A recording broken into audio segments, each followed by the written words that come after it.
the worst enemies. That's why my KGB instructors specifically made a point: never bother with leftists. Forget about these political prostitutes. Aim higher. This was my instruction.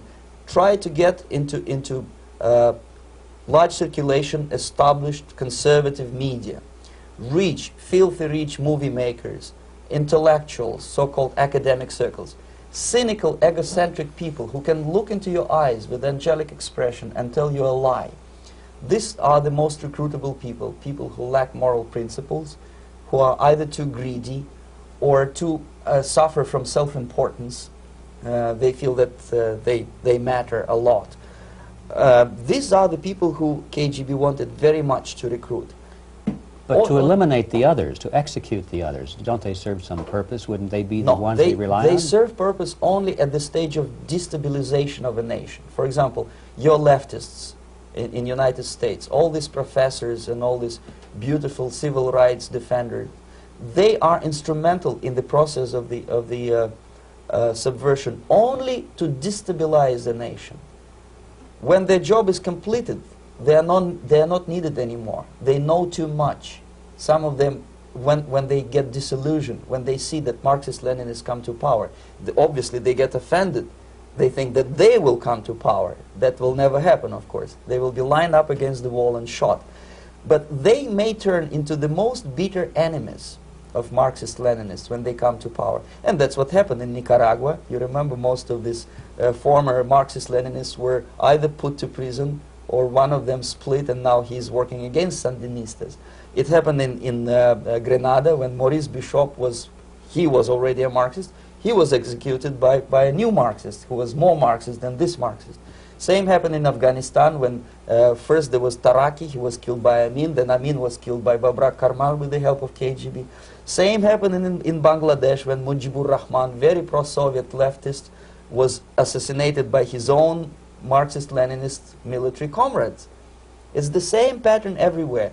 The moment they serve their purpose, all the useful idiots are either be executed entirely, all the idealistically minded Marxists, or exiled or put in prisons, like in Cuba. Many former Marxists are in Cuba, in prison. So most of the Indians who were cooperating with the Soviets, especially with our Department of Information of the USSR Embassy, were listed for execution. And when I discovered that fact, of course I was sick. I was mentally and physically sick. I thought that I'm going to explode one day during the briefing at the ambassador's office. I would stand up and say something that we are basically a bunch of murderers. That's what we are. It has nothing to do with friendship and understanding between the nation and blah, blah, blah.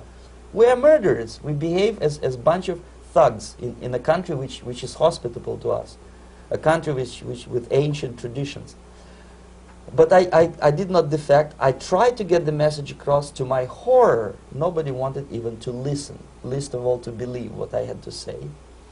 And I tried all kinds of tricks. I would leak information through letters or lost documents or something like that. And still I got no message. The message was not published even in the conservative mass media of India. The immediate impulse to defect was Bangladesh crisis, which was described by American correspondents as Islamic grassroots revolution, which is absolute baloney. There was nothing to do with Islam, and there was no grassroots revolution. Actually, there are no grassroots revolutions, period. Any revolution is a byproduct of a highly organized group of conscientious and professional organizers, but it has nothing to do with grassroots. In Bangladesh, it was nothing with grassroots. Most of the Awami League party members, Awami League means People's Party, were trained in Moscow in the High Party School. Most of the Mukti Fauj leaders, Mukti Fauj in Bengali means People's Army, same as SWAPO and all kind of liberation armies all over the world, the same bunch of useful idiots. They were trained at Lumumba University and various centers of the KGB in Simferopol, in Crimea, and in Tashkent. So when I saw that Indian territory is being used as a jumping board to destroy East Pakistan, I saw myself thousands of so-called students traveling through India to East Pakistan, through the territory of India, And Indian government pretended not to see what's going on. They knew perfectly well, the Indian police knew it, the intelligence department of the Indian government knew it, the KGB of course knew it, and the CIA knew it. That was most infuriating, because when I defected and I explained to the CIA debriefers they should watch out because East Pakistan is going to erupt any moment, they said I was reading too many James Bond novels. Anyway, so East Pakistan was doomed.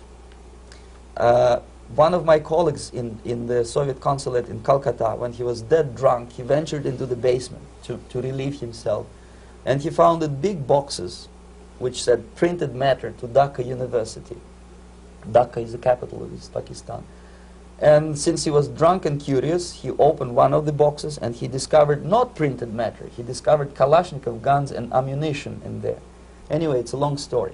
When I saw the preparations for the invasion into East Pakistan, obviously I wanted to defect immediately. The only thing I couldn't at that time make up my mind when and where and how. One of the reasons, of course, you see, I was in love with India. I mentioned that before. I spoke the languages. I socialized with people.